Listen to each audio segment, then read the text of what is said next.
Welcome back to the MilVet Podcast. I'm your host, Brendan Aronson, and today we are joined by Michael Halterman from the Honor Foundation. We're going to be learning more about this exceptional organization. I'm a big fan of the work that you guys do and the important work that you guys are doing for our SOF veterans and the work that you're doing to roll it out more broadly than just the SOF community. Before we dive in, I'd love to invite you to like, subscribe, share the podcast with a friend. Michael, thank you so much for joining us today.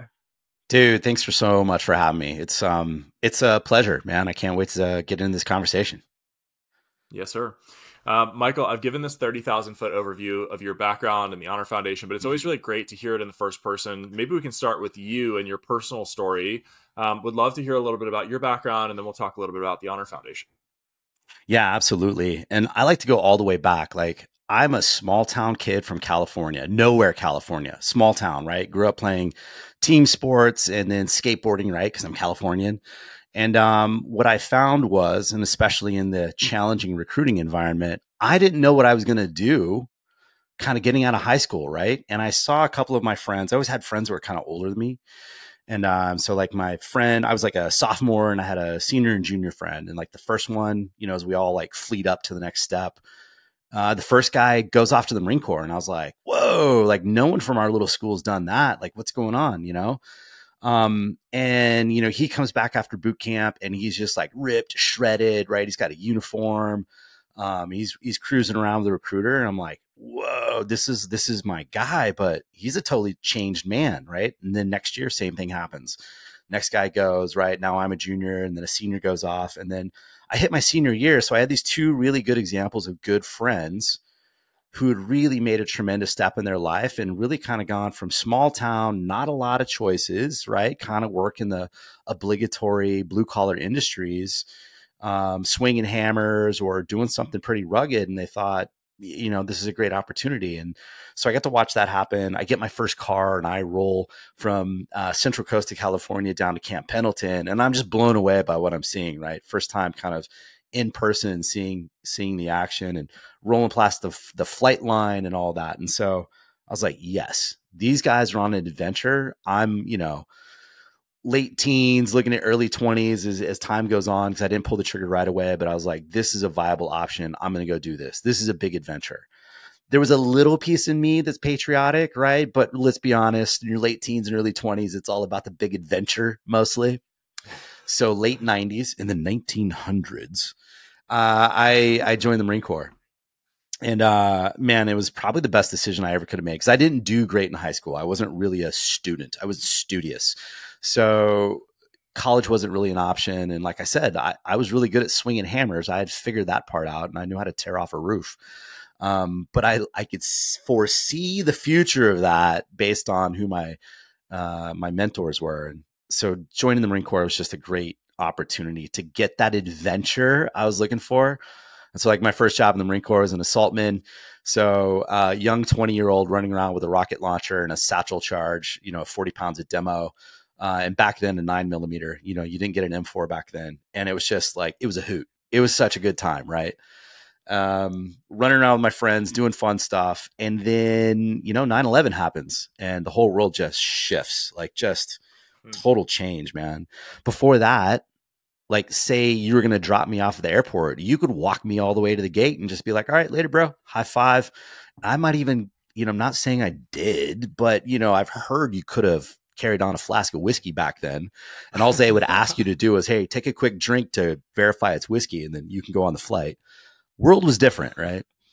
So 9/11 happens. And I was actually on patrol in Kosovo when that happened. I was on my first PL lead. It was my patrol. I own it. I did, I'm doing the soup to nuts, the whole planning for it. I'm out on patrol and over the old, it was a Prick 66. I'm pretty sure big god awful radio. I mean, just like probably the, size and depth of your chest, regardless of what size you are, the bigger you are, that's probably closer to the correct. I mean, just a big radio. And, it crackles over there. Like America's been attacked, return to base. And I'm like, why are you messing with me on my first patrol? This is my first patrol lead and you're messing with me while I'm out here. Are you kidding me? And they're like, no, seriously, like you return to base, America's been attacked. And so we're patrolling back for like the next hour thinking like, no way. Sure enough. right? And so the world shifts. Spent some more time in the infantry doing rad things, and then sure enough, we invade. So I got to be a part of the invasion. What a cluster! But it was so much fun. It was a great time. I got to use that rocket launcher for real for the first couple times. I got to use that 40-pound satchel charge that I've been dragging all over Camp Lejeune and all over swamps and hills and things. And I got to use all of that plus some. So it was fantastic. And then at some point, as my career progressed at about the halfway mark, the war's progressing. It's not nonstop, right? It's just going to keep going. This little crazy idea in the Marine Corps started up called MARSOC. And I was just right time, right place, and just quite honestly knew the right people.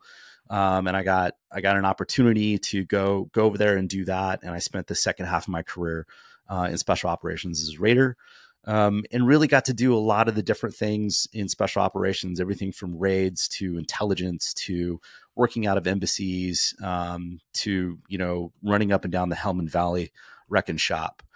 And so I hit my 19 year mark, and I'm starting to realize, all right, what's the next big selection? Like, what's the next big thing here?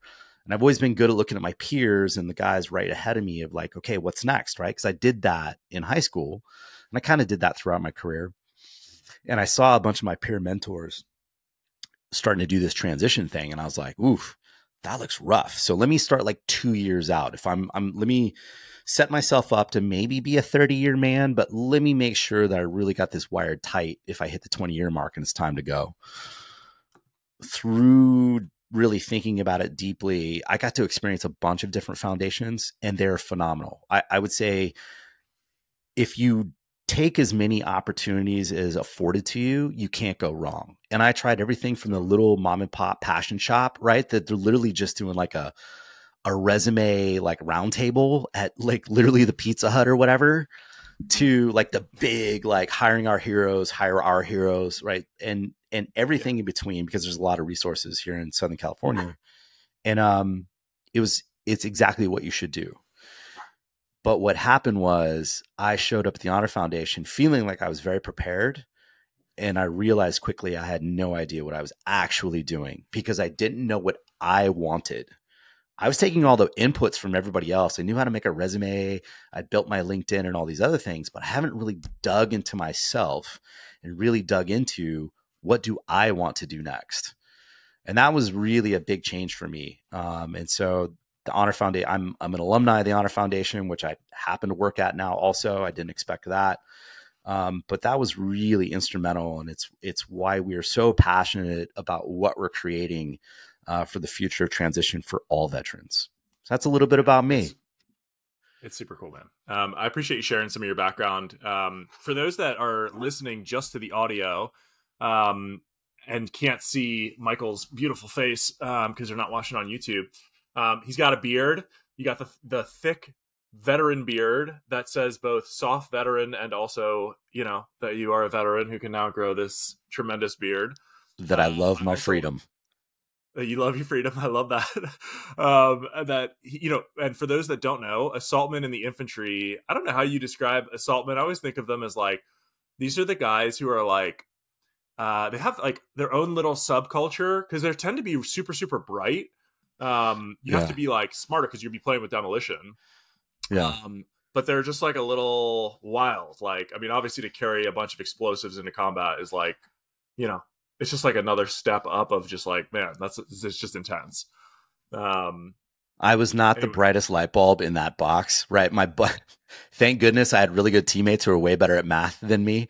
Because in the math formula where you decide how much demo to put on something, the P always for me stood for plenty, just add more. But yeah, you do have to have pretty good math skills, and you get to run around with a rocket launcher in demo. I mean, it's pretty fun. It was like every kid's dream. Pretty much. Yeah. I want to talk about the Honor Foundation for most of our conversation, but I got to ask because it's just a unique set of experiences that you've had. So it sounds like you were like one of the first dudes in MARSOC, or at least an early member. What was it like in those early days when the unit was just getting off the ground? Yeah, it's very strange for me to say that I'm a plank owner of something that is really going to have a really long and impactful history. I think at a minimum, just for the the Global War on Terror, the GWAT, right? Because we played, my teammates and everybody that was there at that time played an instrumental role, and I got to be a small part of it. And it was, I would say it was very entrepreneurial. It was very, I think the catchphrase we used a lot in the first probably 5 years was build the rocket while flying it, right? Or build the plane while flying it. Because we were literally trying to figure out what uniform to wear and when, in what environment, given now a much wider set of choices, and how that fit inside the Marine Corps or did not fit, and what things were we going to push for, and what things were we going to concede, or and there was a lot of back and forth between SOCOM as a command saying you will go do, and the Marine Corps also saying you will go do, and trying to figure out at which time I have to listen to which one, right? So there was a lot of that happening, and I would say with the commands, plural, at the time, I guess 4 commanding generals while I was there, and plus that many at least, regimental commands, and then plus that at least battalion commands. What they all did, I would say, well, is they listened to the bottom up feedback and did the best to provide like a top down framework that you could work inside, with enough room that the bottom up feedback would really be what was needed for the mission, the environment, the partner nation force, and all those things. So it was fast, furious, think on your feet, and it was filled with, to the brim, with athletic, genetic freaks who could win a bar fight and argue like deep science with you, like just very different humans, right? And it was a really interesting place to be. That's super cool, man. That's awesome. I mean, the organization's evolved so much over the last couple of decades, and it's just like such an impressive group of people. Every former MARSOC guy that I meet is just, they're great Americans. I feel like fans of the pod get sick of me saying that phrase, but like, there's no other way to describe them other than just like, I'm so impressed with the alumni of that organization. And well, hopefully I don't let you down. I've had a lot of great teammates. I've just been trying to keep up. Well, we'll see. It's early in the podcast, so we'll see. It is. Okay, cool. So you go through this experience. You're one of the plank owners at MARSOC. You continue to serve in the soft community, and then you're trying to figure out this transition piece, which leads me to my next question, which is, you even mentioned there's a bunch of these veterans serving nonprofits. Why does the Honor Foundation exist? Like, what makes it different? Why does it exist? Would love to just hear a little bit about the organization. Yeah, the literal mission statement, and I've memorized it because it is really genuinely that impactful, is we serve others with honor for life, so their next mission is clear and continues to impact the world. I mean, that is a bold, audacious claim as a mission statement for an organization, especially one that started out with 3 people, you know what I mean? And one teeny tiny campus in San Diego, California.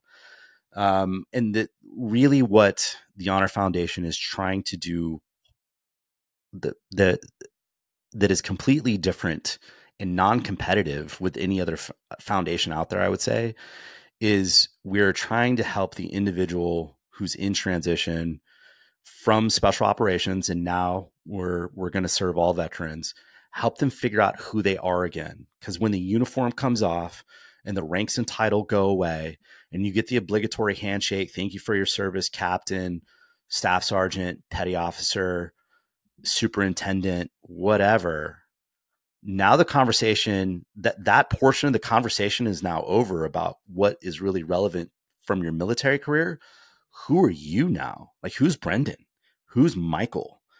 Because all the rest of the stuff is gone, and you've got to stand on your own 2 feet and know who you are and what you want. And that's really hard, because whether you do 4 years or 40, we spend all of our time talking about the team, the platoon, the section, and we don't talk about ourselves. We don't highlight ourselves. And because we don't do that, and if you're one of the great leaders, you spend a lot of time sacrificing maybe your ability to go do something so that one of your team members can, or one of your juniors can.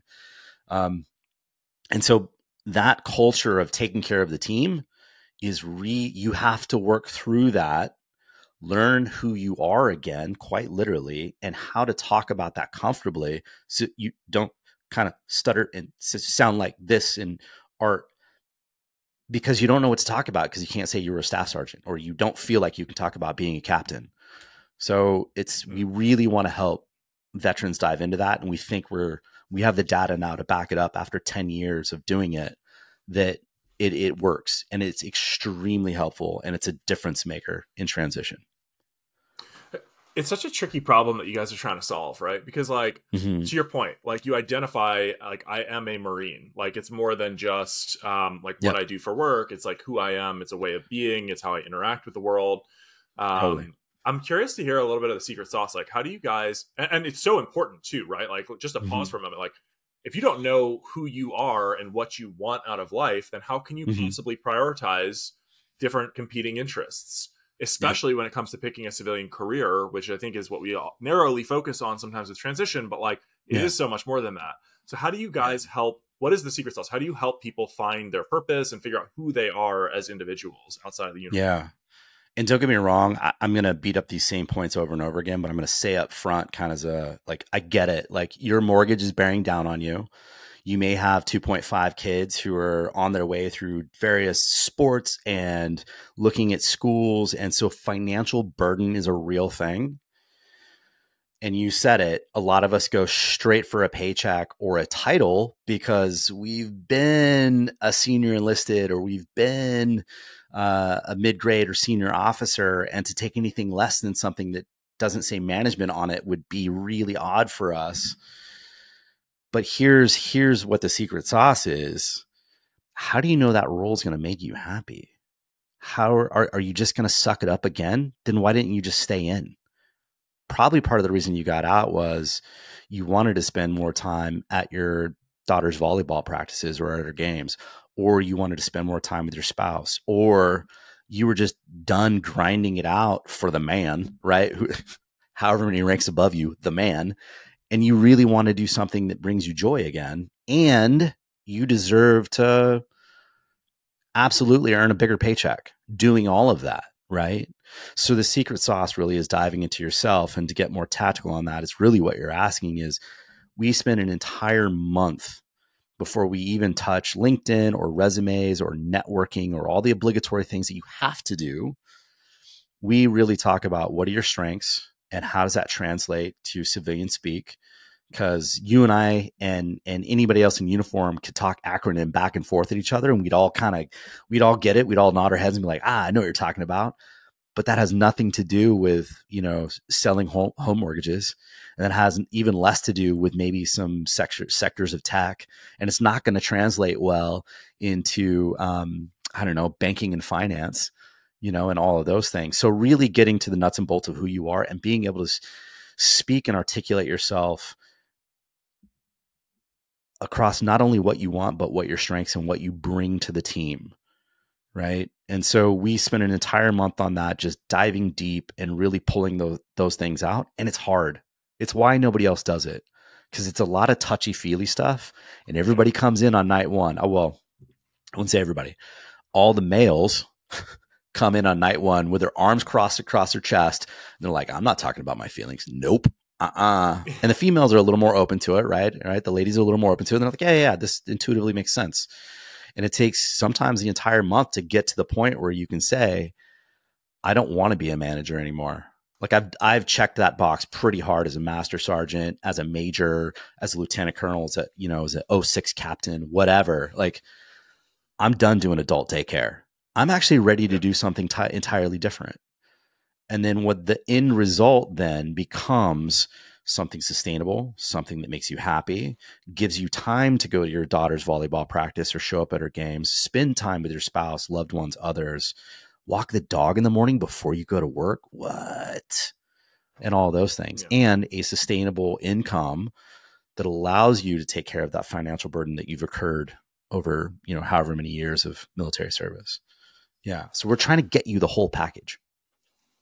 I mean, these are difficult conversations, both because I feel like I'm curious to hear your reaction to this, but I feel like in the military, things are so linear. I just remember I'm drawing from my own experience here. And it was like when I was, when I was at the Naval Academy, I was like, man, I just can't wait to graduate so that I can get on with the thing and do the thing. I want to be a Marine, Yep. And then when I got to the basic school, I was like, damn, I just can't wait to get to the infantry officers course. I want to test myself and see if I can make it through it. And then at IOC, I just wanted to get to the fleet so I could make it through this thing. And then at the fleet, I just wanted to do my first deployment so I wasn't a boot. And then I wanted to promote to captain. It was just like always the next thing. And you know what the next thing is, and you know what it takes to be successful in the uniform, and you know what it takes to get promoted, right? Right time, right place, right uniform, 70% of the time, and you can make major. That's what one of the majors in my battalion told me. That's it. It's like there's this linear path that you're looking forward to, and then in the civilian world, it's like, okay, well now you can do anything, and nobody wears their rank on their sleeves. And how do you judge success when we're all hurtling through time and space on this fucking rock, trying to figure out why we're here and what happens after the big lights out, right? So it's like these questions I think are so difficult, and they're difficult for everybody to answer. But I feel like they're particularly difficult for military folks to answer because of the fact that we have such a linear, goal-driven mentality around. Let me get to the next thing because that's what's expected of me, and that's what success looks like in this career path. But curious to hear your thoughts on like how on point or off point is that? Are you seeing that from the transitioning vets that you guys are coaching and mentoring through this really challenging process of identifying who am I, what do I care about, how do I prioritize? Mm-hmm. Man, you nailed so many good points, and it's all 100% true. Let me give you a metaphor to like distill it down maybe just a little bit. When you go to In-N-Out, there's 5 items on the menu, right? Or maybe give or take more than that, but not much. There's totally. 5 items, right? And you got to know the secret stuff if you want anything extra, right? Go to, I don't know, like an Asian takeout place, and there's 50, 90 things on the menu, and they're in crazy languages. It is so analogous to what it's like going from one to the other. Right. And how much easier is it when you throw up your hands, you and your spouse or you and your loved one are like, what are you going to eat? I don't know. We can't make a decision. You pick something simple like In-N-Out, and it's just like, it's done. Like, it's so easy. But if you go to the other place and you've got to make all those choices in the moment, the hangries start coming out and it gets wild. Transition is very much the same, and to give kudos to DOD, if you looked at DOD as a holding company, like a private corporation, right? And its subsidiaries are Army, Navy, Air Force, Marine Corps, Space Force. And they're also private corporations that essentially do the same thing. They provide security worldwide, right? 365 and all of that. And they have done an impeccable job since 17, pick some numbers based on when your branch was born, of really figuring out how to make it just very straightforward and simple, and giving you examples, like you said, along the way. Like, here's your peers, your mentors, your coaches, and all of it. So you see the path the whole way. So that is part of why, if you're a veteran right now listening to this and you're like, yes, that's what I'm going through, you're not crazy. You are experiencing something real that all of us experience. I experienced it too. And how you weed through that is to really dive deep into yourself and start to figure out what it is you want, and not give in to the peer pressures of some of the things I've already alluded to. Like, I was a major, I have to have this corporate job, or I've got to go to Wharton, or you really got to ask yourself, what do I want again? And what is going to make me sustained, fulfilled, and happy? And so there's a secret sauce that we use I'll share with you guys. And it's actually by Chris Lord. Shout out to Chris Lord. And if you're on LinkedIn, connect with him. He's a great guy. He's been helping veterans transition for at least the last 15 plus years. And he's come on. He's a faculty at USC. For the MBV program, and he's a faculty for us. But look, he's distilled it down to these 5 things that everyone's looking for. So if you get nothing else from this podcast, here's where you write the notes down, right? Everyone, civilians, you, me, and everyone listening, everyone wants 5 things from where they work. They want to love what they do. They want to love who they work with. They want to live where they work, because no one wants to sit in hours in traffic or get on a train. Not really. No one really wants to get on a plane on Monday morning and fly home on Friday. Not really. Totally. Everyone wants to work reasonable hours. And at the end of the day, you all want to make good money, right? love what you do, love who you work with, live where you work reasonable hours, make good money. Here's the catch. You're only going to get 3 at any given time. So it is totally worth your time to think deeply about that. If you're in a positive mindset, you're going to take your top 3. And if you're in a negative mindset, what are the 2 you're going to give up? So whatever mindset you're in, if you're a glass half empty, half full guy, whichever, you're either going to accept 3 or you're going to give up 2. And it's worth thinking deeply about. And after you really grind over it and you're like, yes, these are my top 3, it's worth to order it a little bit too, and really think about which one's most important. And then if you are in a relationship, don't tell your spouse or your significant other what your answers are. Tell them what you just heard and what you learned. Give them the parameters and let them choose for you what they think your top 3 should be. And then have a real conversation without getting emotional. Take some deep breaths, maybe go for a walk, whatever you got to do. Have a real conversation with your spouse, because they are your team, by the way. And it's instrumental in success to include them early and often. And this is a great step to do it in, because what you might find you're saying you want, and then what you pick may not match up. And what your spouse picks for you or your significant other picks for you may be vastly different. And it is worth the time, and without as much pressure when you're in the moment, like getting ready to sign on the dotted line, a career path. It's worth it to do this really early and upfront. And oh, by the way, after you've done it, it is totally normal that these things will change over time. When a child leaves the home, right? Or you get a new child in the home, literally when you buy a dog, or you change, you're moving to Minnesota, these things are going to rack and stack and shift. And it's a simple way to go back to your spouse, to go back to yourself and sync it up again, and then move forward. And when you get the bright, shiny, wow, my God, I can't believe this company said yes. Does it fit the top 3? Because if it doesn't, you really have to think about it. Because if all you're looking at is a VP title, a bunch of dollar signs with some vesting opportunities, you have to ask yourself, will I make it to my baby girl's swim practice? What really matters to me based off of what, my spouse and I, or my girlfriend and I, or my boyfriend and I picked? It's worth grinding over. Man, this is some sage advice. It's like, I feel like for myself, when I first transitioned out, and to your point, these things change over time. Yep. When I first transitioned out, I was like, okay, I feel like I want to maximize the financial opportunities, because I had a family member who was not doing well. As my father was like, I thought we were going to have to take care of him. And he passed unexpectedly, and that shuffled a lot of these things around, and so these things do change over time. I feel like I personally really drilled down on this after my first startup experience, which was a very savage experience. It was not much fun. It was a ton of fun, actually, but it was painful. Type 2 fun. It's fun in retrospect. That's right. I was lucky. I love the people that I worked with. Nice. But the financial return was terrible. Yeah. But like, I sat down after that experience and was like, all right, what am I going to do for this next chapter? And I tried to do like a bootleg version of this. I did the Ikigai exercise. I'm not sure. Nice. With it. Yes, it's awesome. Yes. It was great. And it was super helpful. And it was funny because a lot of the things in that exercise pointed me towards, like, you like coaching, you really like working with other people, you like speaking, you like, like mentorship. And I had these experiences in nonprofits and in my first business where I was like, I don't love managing other people, but I like these other things. And it is sometimes funny to look back in retrospect and be like, man, the occupation I'm in right now actually does reflect the things that I like. It's just manifested in a way that was very atypical from what I was thinking. So, or just very different from what I was imagining at the time.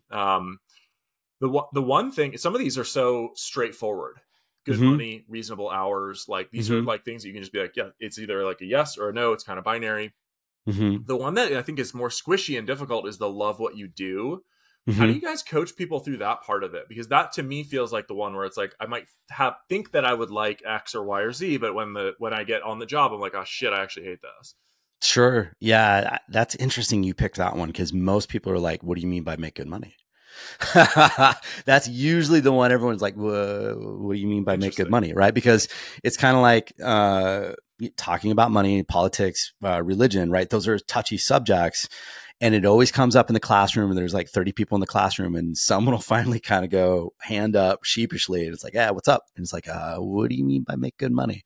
So actually, I'll just cover all these real quick because all of these could be, they're all a little bit subjective, right? Like Brendan's version of this is going to be different than Halty's, right? And so, and that's totally normal. That is part of this. Everyone listening, that is part of this. You're not going to have the same answer as me. This is a individual thing that only you can answer, or you got to answer it with your significant other. But look, love what you do. Love what you do can have a couple different versions. I don't love what I do every single day, but I love our mission statement, and I love the impact we are making on other humans. I genuinely believe that we're making the world a better place, one graduate, 900 a year at a time. I believe in that. And so I'm willing to grind over the budget, over Excel spreadsheets, make PowerPoints, put the arrow to face the other way because it makes somebody else on the board happy. Like, I'm willing to do all of that and it still brings me love and joy, right? Genuinely, right? And I can go, okay, dude, like, you don't like PowerPoint, whatever. What you do is still awesome, right? That's my version of love. And yours might look a little bit different. Maybe you're building a home, right? And like literally the physical thing you built is homing someone, a family, and the future of America, right? You're building, that's an endowment to the future of civilization. So it's how you think about it. Love who you work with. That one's usually pretty straightforward, right? Do you have good work relationships, right? And some people get really stuck around the LOVE word, right? It's a 4-letter word for them. All right, then don't get stuck around it. Like, highly passionate about what you do and who you work with, like whatever. For me, non-negotiable. I have to love what I do, and I have to love who I work with. And I can give up a lot of the rest, and they can flux and change a lot. But those are my top two. And I've learned that in my time at the Honor Foundation, that because I love everyone I work with. I mean, I have amazing teammates, just like I did way back when. And what we do is pretty awesome. Live where you work is very subjective in that everyone can basically get on board and say, I don't really want to sit in Southern California traffic or wherever you're at, traffic for anything over an hour or driving multiple miles, spending long times in commutes, because that is robbing your most valuable asset. No matter how many podcasts you listen to, hopefully you're listening to this one, or audiobooks or whatever, on that commute, at some point it clicks. Like, I'm not at my son's, I'm not with my significant other. I'm not walking with, whatever. So most people, that one's pretty straightforward. The modern work age is also live where your work can be, because consulting's a thing. If you really want to make a lot of money, then you're going to give on live where you work, because you're going to get on a plane on Monday or Sunday night, and then you're going to fly home like Friday or early Saturday morning, right? But you're going to make that cheddar. So maybe that's the short-term goal, kind of like you were talking about. Like, it could have been a short-term goal, but there's always a potential end date you should have in mind, right? Work reasonable hours. That one's highly subjective and has changed also in the modern age, given that you can say, I want to be a 9 to 5 person. I don't want to worry about a single thing until I show up at 9 a.m., hit the click. I'll work my face off for you. But at 5, I don't want to hear nothing from you, right? At 5:01, I'm a free human, right? And some people want that and need that, right? Or less than that, or whatever that version. Because of the modern age, the modern version of that also is, and I find it in spades, is I'm happy to work 12 hours a day. Just let me choose the 12 hours. I will grind all day for this mission, but I can just walk out in the middle of the day between meetings and go walk my dog. Like, no one's looking over my shoulder saying, why aren't you at your desk? Why aren't you? As long as I'm showing up with everything done, plus kicking in a little extra, my hours are my own. Right. And like, I got a buddy or two at Microsoft, just as a side vignette, that find that very much to be true at that corporation now, right? They've shifted to that. And so you can work, right? As long as you're hitting your hours, you can hit them whenever you need to, but stop for family dinner and then come back and finish your emails, like whatever that looks like for you. So that's work reasonable hours and then make good money, right? Usually the most contentious one. That is highly subjective to you. You're the only one that knows your financial situation. And the other big thing for veterans is 99% of the room will say like, dude, I don't need to make a bunch of money. Like I'm fine with what I got. I'm probably going to, some folks in the room are going to get retirement and disabilities and all that. And Chris Lord does an amazing job of this when he facilitates. He's like, all right, stop. That's great. You earned that. You have every right to go out and make as much money as you want. There's nothing wrong with that. There's plenty of morons in the world who haven't done anything for anyone and certainly have not served, and they're making millions. Go out and get cheddar if that's what's going to make you happy. Go. There's nothing wrong with it, and don't feel bad about it. And everyone goes, whoa, no one's ever told me that. Like, it's okay. Yes, it's okay. Yeah. So nothing wrong with making lots of money and living if that's what you need. Right. And, we touched around the edge of it and it's worth saying it is totally okay. And you brought it up. Let me put it this way. You had a family situation where you thought, oh, I need to be a high income earner right now. Right. So you're going to give up the things that you need for the thing, or the things that you want for the thing that you needed. Right. You had to be a high income earner. And if you're listening right now, there's probably half of you that are in that situation where it's taking care of family or big medical expenses or high student debt, whatever it is. It is totally okay to be a high income earner and completely give up the things that you want for a short period of time. You have to set the duration. You have to set your financial goals so that you don't lock yourself into misery, and then use it to transition into the things that you want because you've reduced your need. You're not trapped as long as you set that up for yourself, and it's totally okay. 100%. I'm glad that we double clicked on these, because when you first rattled through them, I sat here and I was like, I got all these. I'm like, I must be the most professionally fulfilled person you've ever met, because I really actually have all 5. And then I double click on them. I'm like, live where you work. I've been in 5 cities in the last 2 weeks. I'm like, that's a lot of time on the road. I'm like, I'm smoked from it, to be honest. Yeah. The reasonable hours piece, like I work a lot, but I'm like willing to give these couple of things because the other things I have in spades. Like I love what I do. I find purpose in it. And for me, the love what you do is less about the purpose or mission, which I love our purpose and mission, but like it's more about how I spend my time. Like if I spent 12 hours a day doing PowerPoint, I could have the best mission in the world, but I'd still be miserable. I can't do it. Right. I just like don't have the I can't hold a thread, man. And I certainly can't manipulate a PowerPoint slide. Who I work with, like I have this amazing team of just like unbelievable people that I'm the least talented person on the team by a lot, which is awesome. And so I'm glad that we double clicked on these. It was really helpful. I want to transition a little bit. You guys have been serving the soft community for a long time. And I know you're expanding beyond that. I'm hoping that you'll tell us a little bit about 2 things. One, are there unique challenges that the soft community faces as they transition out? And then 2, where are you guys going? Why are you expanding the scope of what you're doing? And what does that next phase look like for you guys? Yeah, that's actually a really thoughtful question, especially the way you pose the 2 at the end of it. It is.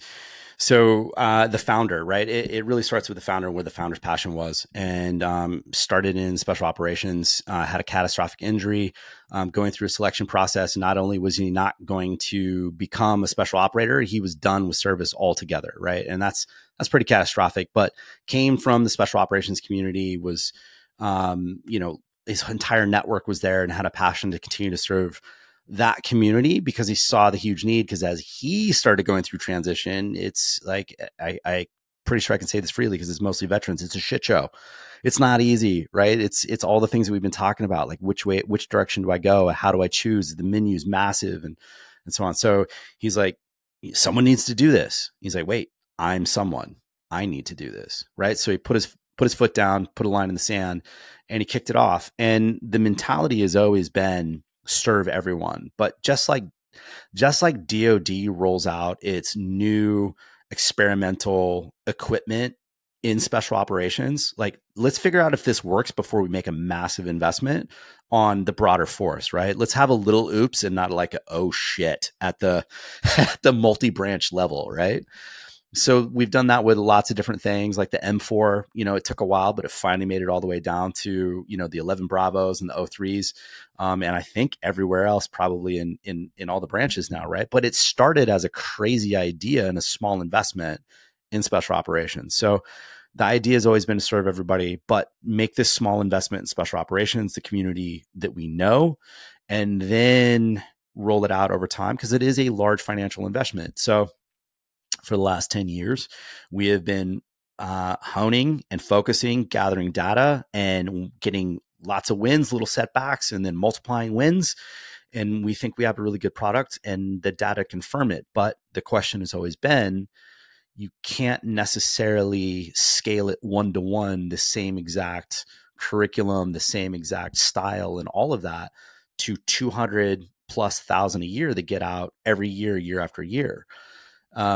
And to your question, very thoughtful of, do special operations have different or more challenges? We would say yes, in that just statistically, there are higher financial obligations incurred due to longer times in service. There are many more in the force have a much more of the force has a college degree or a graduate degree. And so they're just looking for different opportunities inherently.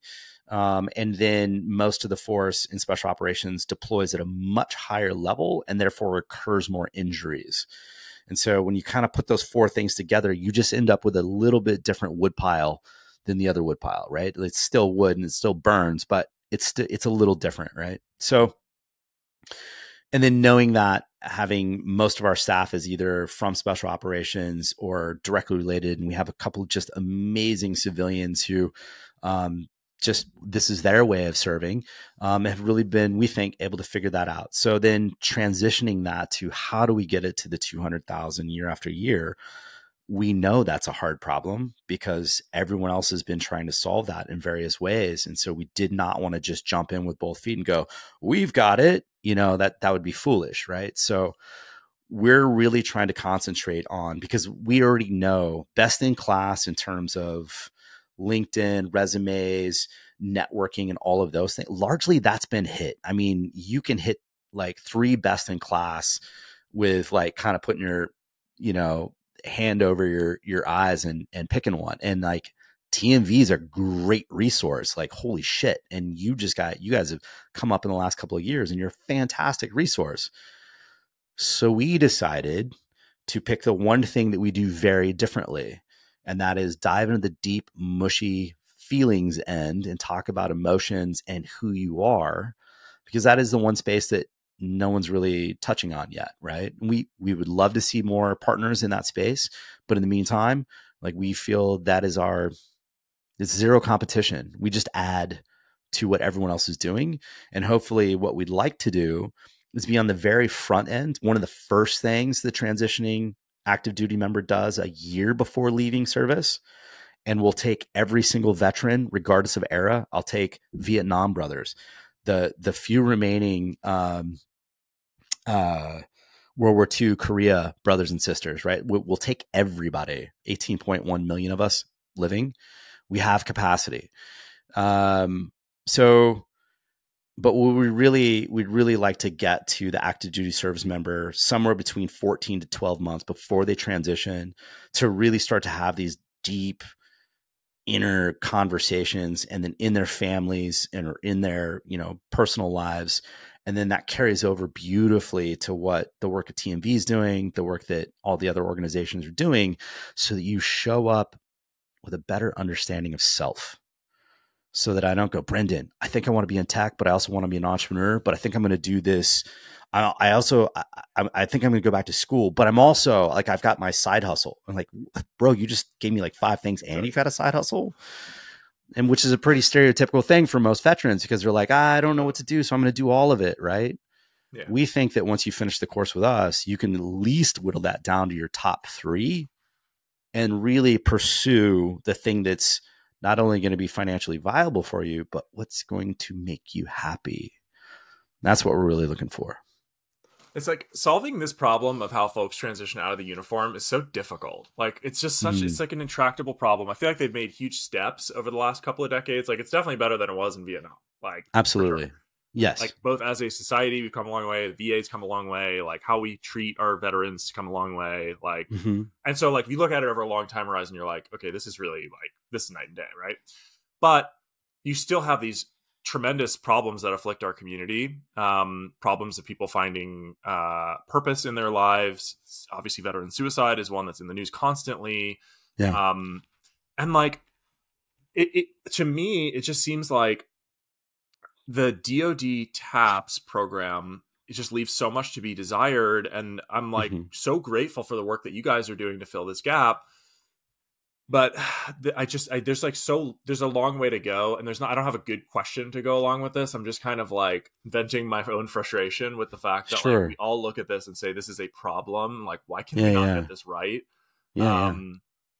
And that's okay though. Like it's a shared frustration in the entire community. But I've had the privilege to stare at the same problem now for 6 years, right? I've got 6 years as civilian at the Honor Foundation, literally just staring at this one problem. And I've kind of gone through the whole cycle of like, over beers being a little more directed, complaining about it, to having the more erudite conversations of like, okay, it's intractable. Like, how do we work through this? And then all the way to the point where I'm like, hold on a second. We all actually know the answer. This is not something that can be solved by the government. That's the problem. We're asking the government to solve personal problems, and they've never historically, and I read a lot of history. For those that are listening, Michael has a giant bookshelf behind him, and I don't even see a single picture book on that bookshelf, which is atypical for a Marine. So and no crayons. It's it's the Story of Civilization by Will Durant. Just absolutely mind blowing. It's a 12 volume set, about 1,000 pages each, and it walks you from prehistory all the way through the Renaissance. Amazing. Point being, though, getting back on track is, look, those books plus everything that we've seen the government currently doing, even in current times, it's not good at solving personal problems. It's not good at solving healthcare. It's not good at educating. It's not good at giving us the right diet plan, right? And you can pick a bunch of other things, and that's as far as I'm going to go into politics. So let's just offer up and say, this is the unique space where it takes an individual who's done it to come back and give back, right? And largely we're seeing that. That's where the 40,000 nonprofits come from, right?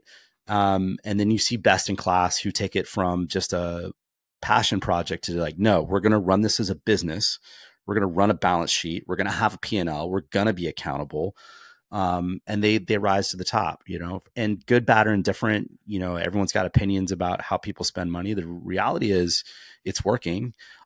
The veteran unemployment rate is usually a couple digits below the civilian unemployment rate. So we're getting jobs at a better rate than the rest of the civilian populace. And as a community, that's not like, you don't just, wave that off with the back of your hand. That's kind of a big deal, because there's not any other real communities that can kind of point that one out right now, and haven't been for a long time.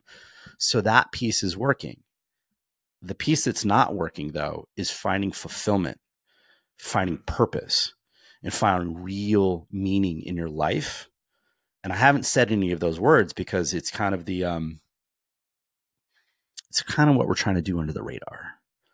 Right? Because when you start talking about that stuff, it gets real. Whoa, hold on, bro. Right? But if I talk to you about figuring out who you are, understanding your strengths, understanding your weaknesses, what your likes and dislikes are, I can get you closer to finding your life's purpose, and a lot further from that other statistic that,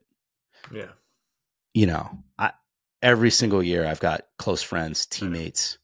So that's the real thing, that at the end of the day, that's why I love who I work with and what I do. I am trying not to get choked up thinking about a buddy who was a Marine special operations dude who we lost in the spring, who was just a tremendous human being. Michael, you're slowly restoring my faith in humanity and and in the veteran transition. You're right to point out these great statistics about our community. These are good things. I want to ask you a real question now. I'm sensitive to the time that we have together, but I want to ask you this question, which is, first, how is the content delivered? And the reason that I'm asking is, do you have concerns about how this scales? Because the soft community is a special group of folks. Like, I know I'm lucky to know a bunch of soft folks. I'm a fan of the community. I've got some family members in the community. And like, do you have concerns with how the program scales beyond the folks that you have historically served in this next phase? Yeah, great question. And like, yeah, business is business, right? So let's answer a hard business question. To be able to scale to 200,000 year after year without skipping a beat and being able to do it, nonprofit is expensive. I don't care what anyone tells you. Jump into a nonprofit and see how expensive it is just to own a website, own a few things to make it barely functional, plus get all your filings in for all the states. And oh, by the way, you're still going to have to deal with taxes and tax forms and all the other things, right? And so those are man hours. You deserve to make an income. On and on and on. It is not as easy as some would think, and that's probably why we end up with 40,000, because it's a low barrier to entry, and then you realize very quickly how hard it really is. So to be able to scale to 200,000 every year, the only way to do it in modern time is to be able to do it digitally. And so all of our content is done online. It's through a platform. And look, I am a guy who clicked through as quickly as possible annual training because it was terrible. I get it, right? And I think we all know the videos of like, loose lips, sink ships, and like, I don't know all the weird ones that poor Air Force and poor Army had to go through, but we had loose lips, sink ships, right? And all it's like, oh my God, every year, every 3 months, like what is going on here? It was terrible, right? So we've done everything we can to make it really quality. Unfortunately, you got to see my big dumb face. I'm in there a bunch, but you can tell I'm passionate about it. You can tell I've done it. You can tell that I've spent the last 6 years really trying to professionalize myself at it and brought in world-class folks who are much more intelligent than me, Chris Lord being one of them, among many others, who will give you a pathway and a structure to this very unstructured giant menu of, do I pick the noodles, the rice? Do I add the onions? Do I take off help you walk through that? And you can do that 100% for free, right? We figured out ways to get financing for you. So your seat is paid for. You're not, if you're a senior leader and you're like, well, my young sergeant, my young petty officer, my young airman needs that. Like, no, it's for you too. You need it just as much. And if you're going to lead from the front, then get your ass on the course and take the course and then show them how to do it. And what you learn from it, be vulnerable. I know it's a scary word. Be vulnerable. And then, so it'll take you about a month. There's 10 modules. So if you do a module about every 3 days, you can knock it out in a month, no problem. And we ask you to do it at that pace so that, look, we're not asking you to build a LinkedIn. Like, you're gonna have to go to somebody else for that, which you can kind of do. You can knock that out in probably an hour, maybe 6 hours, and you'll have like a baller one, right? It's with all the bells and whistles and great pictures. But to talk about loving what you do, loving who you work with, live where you work reasonable hours, making good money, you need the incubated thought process to stew on that for a little bit and grind over it and like pencil things out and reorder it and then go back through it. And so that's why we ask you to do it about one chapter every 3 days or one module every 3 days. And at the end of it, it's just the beginning of the journey. You get the opportunity, and the framework works really for the rest of your life, because it's really a way to like, where am I now? Right? It's land nav. It's life land nav. And the one thing you have to know and it doesn't matter if you're navigating a boat, if you're doing mock Jesus in the latest F-35, doing nautical miles, like, doesn't matter what you're navigating, right? You have to know the first thing: where am I? Yeah. Nothing else matters, right? Well, win the gunfight, and then where am I? Okay. Totally.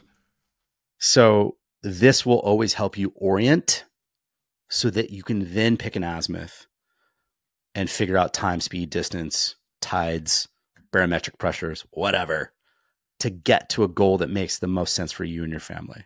You can do it in 30 days. I know that's a wild, and you can do it for free.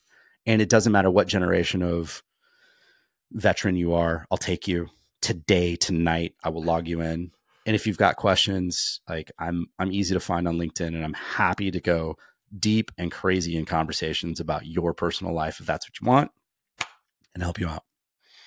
Man, I'm such a fan of what you guys do. I've had the opportunity to speak at Honor Foundation events in the past. I see the good work that you guys do. Everybody tells me about how impactful the course is for them. So I just wanted to pause and say thank you. I'm grateful for the work that you guys are doing.